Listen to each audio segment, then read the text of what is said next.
Hello guys, a few months back I made a video discussing why Destiny engagements suck, and in this video I discussed the strength of Prismatic. And in the means of doing so, I also discussed the strength of the conventional subclasses, so the common light subclasses that dominate the map. And in this video I kind of did Top Dawn, or Solar Lock as it's now called, injustice. So this has inspired me to make a video actually explaining why Solar Lock is the strongest subclass. And when I mean strongest, I don't mean strongest in the sense of it's so oppressive in every aspect of the game that it just dominates every other subclass, but instead I mean how it consistently manages to be a good choice into the metagame. And this is because Top Dawn, or Solar Lock, is the most flexible subclass in the game. And results really do back me up. If we look at the historic growth of Destiny and its strongest subclasses, we can look at early D2, and there we will see that it's actually Bottom Dawn that was the strongest, because back then healing abilities were a lot more prevalent. I didn't play back then, so I don't know a lot about it, but pretty much since Forsaken, Top Dawn has been the best subclass in the game since forever. It has only ever been pushed back during episodes of very strong subclasses, so think Stasis Release or the Prismatic meta we just had. But even then, it has still been pretty good because it managed to dodge a lot of the bullshit that those subclasses could provide. Mostly because Heat Rises just allows you to stay out of the danger zone. So this flexibility is also well represented in its aspects, abilities, and its synergies with exotics, which I will highlight to get a better feeling of why Top Dawn is so strong and will always be the strongest subclass in the game, probably. So let's first have a look at the aspects. All aspects are viable and strong, besides maybe Hellion. Hellion is not that good, but we will talk about it later. Let's first address the elephant in the room. Icarus Dash. Icarus Dash is probably the best aspect for PvP there is, hands down. It is insane for movement. It allows for rapid burst movement that's very hard to predict. It allows for quick direction changes, stopping the usual momentum-based jumps of the Warlock. Also, it has insane speed. This allows you to get very fast map rotations, and very fast map rotations mean that you easily get map advantage, right? And this is obviously very strong, because better map advantage leads to more advantageous angles you can hold, and if you have better angles, well, you're more likely to win the fight, and if you win the fight, you know, that snowball gets rolling. Then we have the second best aspect, probably, considered by most, and that's Heat Rises. Heat Rises is I personally am not playing it that often, but it's a really strong aspect, because you, at the cost of eating your nade, get insane inner accuracy, the best you can essentially get, and it allows you to float off angles like no other class can. And this is of course very good, because if you float off angles, your opponent will not be expecting you, and you can pretty much always get a first shot advantage, and with first shot advantage you get a health advantage, and with health advantage you can push map control, and that of course then once again gets you into a favorable spot, which allows you to snowball the game. Also, and this is a small side bonus, it does give you melee energy if you kill somebody while in air, and on the proc of Heat Rises you do get a little bit of a heal boost, but it's mostly secondary. And now let's get to the third aspect of Top Dawn, and this is honestly the aspect that I use the most with Icarus Dash, because I really think it is worth that much, and that's Touch of Flame. It basically just makes a few nades better, and we will talk more about it when we actually get to talking about nades. And last up, Hellion. I already said it's not that good. It's a small damage helper of 30 damage, but it's not really worth to build around, and it's not really possible to just do it on the side, right? Because you might say yeah, if I get 30 damage for free on some weapon, on some archetype, that might push the GTK down quite a lot, and you would you wouldn't be wrong, right? But like, you need to invest like a specific weapon, you need to invest probably like an exotic for ability regen, and an aspect, all just to get like a slightly better TDK, and that's really not worth bidding around when you can also just like step on speed boots and a 140 and you're probably better off, right? So it's in general not that good, but I mean, if you want to use it, if you don't, if you cannot utilize the other aspects, sure, go for it, right? And last up, I would like to talk about fragments real quick, and these mostly just give radiant, restoration, or like ability regen, but we do need to pay special attention to benevolence for enabling healer builds. Overall, all the other fragments are pretty solid. So let's now get to the abilities. Almost all abilities are right. Let's start with the nades. Pretty much all but like 2 nades are playable, and I wouldn't say somebody's throwing for using them. First up, Incendiary Nade is very nice. It allows you to get ignition combos, which is very nice to break wells or bubbles. It discourages handholding like nothing else, and on top it is very good at delaying health regen.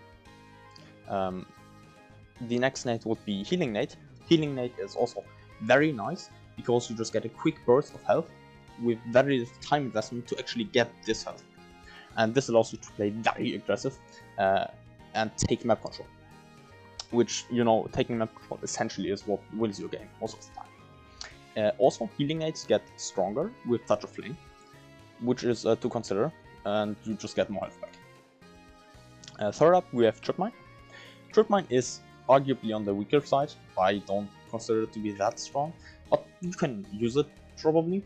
And this is just a nade that is a lot of damage, like 160, and then you burn, and it blocks parts of the map temporarily.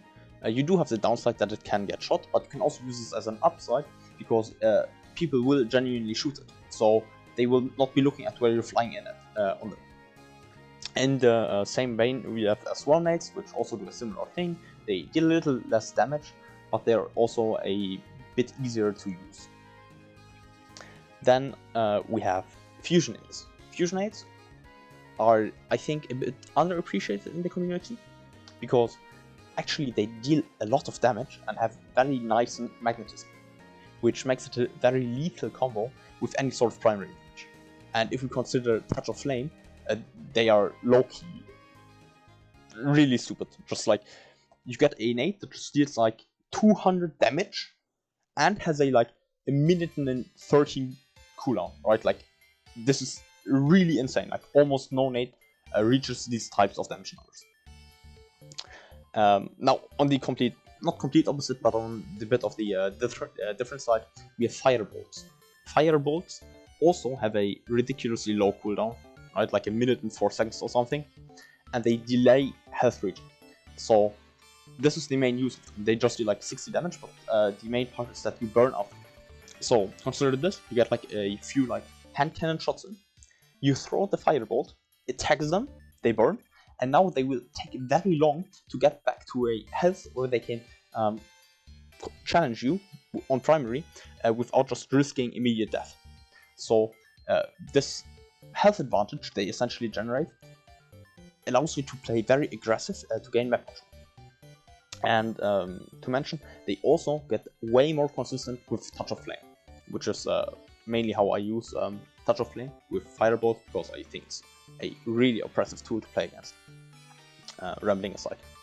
Now let's get to the last two, and these I consider to be not that bad, but I mean, like Solar Nade, you can use it. Like, I don't think it's very good. Like, it's the strongest nade probably for denying parts of the map, because it has very high damage when the opponent is actually standing in it, but it also doesn't have anything to like really push the opponent into it, right? Like Vortex Nade at least pulls people in, right? This just doesn't do it at this nade, right? So it's pretty low damage if the opponent is just moving out, right? And it also has an obnoxiously long cooldown, and you can run it with Touch of Flame, and this does improve the damage of it, but it doesn't improve the issue of people just running out, right? And last up, a thermite nade, just don't use it. Like it's I don't know, maybe it's for PvE. It's very easy to be dodged in PvP. It has a long cooldown. Please, whatever you do, don't use it. So that's the nades. So now let's get talking about the melees. First up, I want to talk about Celestial Fire. This is the old school melee that Top Down used to have, and that made it really strong. You will see it like in every gameplay from back in the days. And it is a ranged option with decent tracking and decent damage. And I'm saying that it's like not that high damage, and it's also not that high tracking. If you compare it to something like throwing knives, for instance, like they track it very aggressively and they do a lot of damage. But different to throwing knives, Celestial Fire does not have any sword, which is really insane, because this makes an insane pairing with a shotgun. You just use the shotgun from like 8-10 meters out, throw the melee, and people most likely die, because you just need like 130 damage with a shotgun, and then Celestial Fire takes care of the rest. The other melee is arguably more broken than Celestial Fire, and this is like very insane just by itself. And that's Incinerator Snap. Without Buck Abuse, it's just a decent tool for ignition builds, nothing too crazy. But with Buck Abuse, it gets such an insane boost because it's such a BS movement tool. Like, there's no reason for it to be that easy to perform, to be that just strong. For people that don't know, if you slide, then press your ultimate button while you don't have ult charged, and then press jump. You get to jump while sliding, and this is a very buggy animation. And if you combine this with Icarus Dash, you get insane burst mobility out of like nothing. And this makes it arguably way better than Celestial Fire because it just increases the amount of movement options, which we will talk about it a bit later more. But essentially, movement options, they like get exponentially better the more you have of them. And now we get to class abilities. Not much to talk about here. Like Healing Rifts and Powering Rifts work like they usually do, like nothing crazy. But we do have a signature class ability on the subclass, and this is Phoenix Dive. And Phoenix Dive is arguably a very strong tool, and I think it's probably the best of them. And it allows for fast recovery, which I've talked about a lot of the time, that fast recovery means getting a health advantage, and that leads to getting map control. It's also a nice tool for Heat Rises builds, because if you get caught out in the open while floating, it allows you to get back into cover very fast and also recover health while doing so. So that's your regular abilities. Now let's get to the ultimate abilities, which are 3. First one being Dawnblade, second one Song of Flame, and third one Well. Dawnblade, classic ult, has a lot of mobility, has high lethality. It is a bit prone to getting primary down because you're such a like floating glowing target, so everybody should just shoot you. Which the second ult, Song of Flame, doesn't have this kind of issue. You have insane survivability, you're very bulky, you're very lethal also, because you have very strong nades and very strong melees that just like almost like the nade almost insta kills, the melee insta kills. And this makes for a very like slow moving, strong tank kind of ultimate. And the last one, it's the weakest one of them, which is like doesn't say that much because the other two ults are legit like among the best ones in the game. It's Well. Well still has high health regen. It's also a strong tool for capturing zones if you have like a zone in trials you need to cap, but it's not threatening that much offensively. It's also, and this is actually a cool part about it, it's pretty unbeatable with primaries. Like if you've ever tried to just kill somebody who's standing in a well with a primary, no shot, right? Because like you can dump like a full mag of SMG into them, they won't die. And last up, I have already mentioned it, we will talk about the synergies the subclass has with exotics. And this is very important to consider. And you know, some might say that this is not actually part of the subclass, but I do think that we need to look at it in order to evaluate the strength of the subclass. Because think of like the most extreme example, which is like Geomax, right?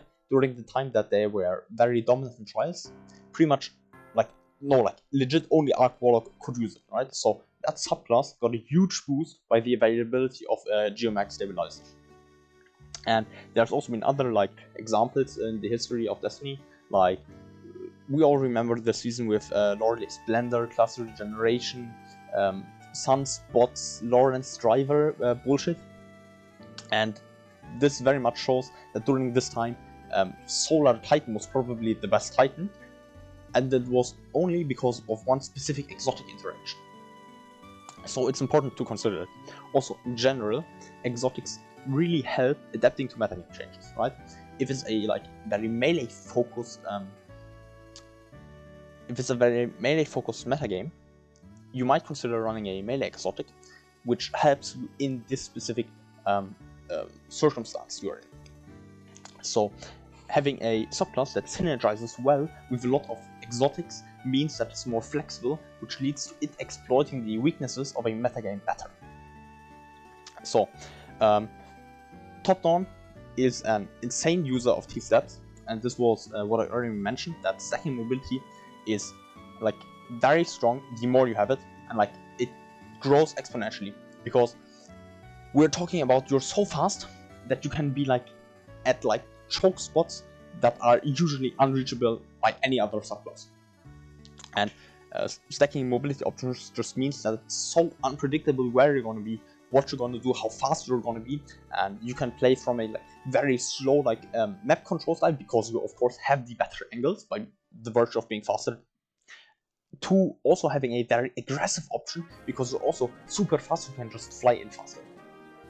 And if you want another example of how like stacking mobility options just leads to a very stronger result than the sum of its parts, just look at Behemoth Titan. Behemoth Titan usually is a pretty fast subclass with stasis slide, but if you consider to run PKs with it, you'd really have an insanely fast subclass that's super dead close up. And this is kind of what happens on Top Dawn too. But this is not the only thing you can actually run on Top Dawn, and you can also run like a healer type build, which is very unique in Destiny because usually such a thing doesn't exist. Maybe you could argue that Arc Warlock does have it, but Solar Lock is the healer if you want it.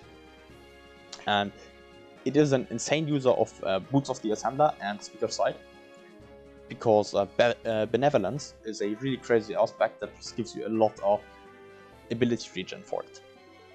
And Boots of the Assembler, of course, give your team a free damage boost, which is insane because that leads into health advantage because you just deal more damage than your opponent, and health advantage leads to map control, yada yada yada. Speaker Side also just straight up grants you health, so that also straight up leads to health advantage, right? So, next up on the exotic list, I want to talk about Ophidians. Ophidians give you faster weapon handling and reload, and this synergizes very nicely with the high mobility that Sword it generally has, which just means that it's probably the best at using these like very strong exotic. And last up, this is like a bit more niche for the single exotics. I'm talking about Karnsteins. Karnsteins do synergize very nicely with it. They've kind of fallen out of meta, but the range melee in Celestial Fire really synergizes nicely, and you also have enough speed to get up close and personal with your opponent or proc the Karnsteins buff, which is pretty huge if you actually get it. Also, Solar Lock has a lot of synergies with some exotics, like Rain of Fire, Grenade Launcher type of builds are very lethal, and also you have like off-angle float builds with Astrocyte to get the extra aerial effectiveness, right? And in general, most like exotics that are not subclass specific can pretty much be abused on Solar Lock. And this leads to a high flexibility of the kit. So we have like possible builds ranging from like ignition builds to like just straight health advantage builds with like healing nades or like firebolt nades, to like off-angle floaters, to just straight up like shotgun rush, close range, jousting type of stuff you can build. And this like diversity in builds really leads to an adaptation to the metagame, which just makes the subclass so strong and so dominant since like forever, right? Think of the stasis meta where Stasis Hunter was so strong close up that you pretty much needed to be like 20 meters away from it in order to like have any chance of living, right? So what did Dawnblade do? Yeah, well, they just popped heat rises and just floated off map. Of course, then, you know, Stasis Titan got to be the counter to it because that could just live a sniper headshot, but that's a different story. Also think of like Spare Banners. Spare Banners was a top-down loadout that was run with like Ophidians, Karnsteins, T-Steps to just get close up in person and just ruin their day, right? Like that was the idea during like Shadow Keep, for instance.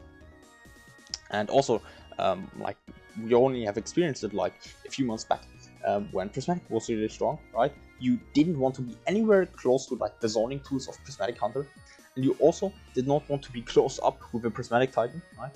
And that just led to like the off angles floating builds just getting stronger and stronger, and like it's very hard to design a subclass that beats all the different variations that Solar Lock can build into. And that's why I think Solar Lock is just the best subclass in the game, and why it will probably never be topped by any other subclass. Thank you for listening to my rambling. If you think that I forgot to mention something, if you think like, nah, this guy doesn't know what he's talking about, top down actually sucks, like, he's so stupid, like, let me know in the comments, like, if you think that I like misinterpreted something that top down does, let me know. I genuinely am interested in the people's opinion, and have a good one.